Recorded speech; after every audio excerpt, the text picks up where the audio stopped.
Bistado ang isang lalaking nagpanggap online na si Presidential Spokesperson Salvador Panelo para makahingi ng pera. Ang isang nabiktima niya, opisyal pa man din ng gobyerno. May live report si Ivan Mayrina. Ivan. Arestado sa entrapment operation ng NBI sa Mandaue City, Cebu si Jose Villafuerte, isang matinik umanong con artist na nasa likod ng fake Salvador Panelo account sa Facebook.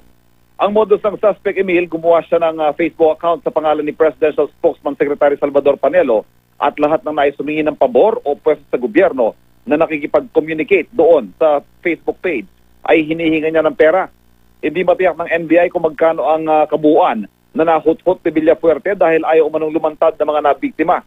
Pero isa sa mga lumantad at nakausap ng GMA News ay si Jose Goitia, Executive Director ng Pasig River Rehabilitation Commission. Anya, inad daw siya ng account na kanya naman kinonfirm dahil marami raw silang mutual friends.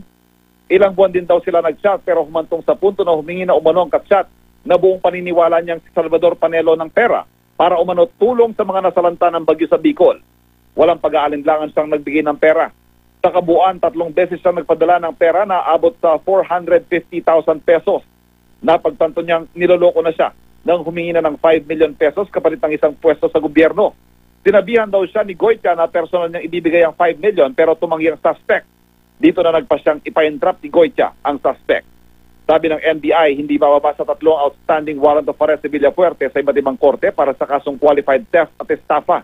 Nakuha rin mula sa kanyang iba't ibang ID na may iba't ibang pangalan.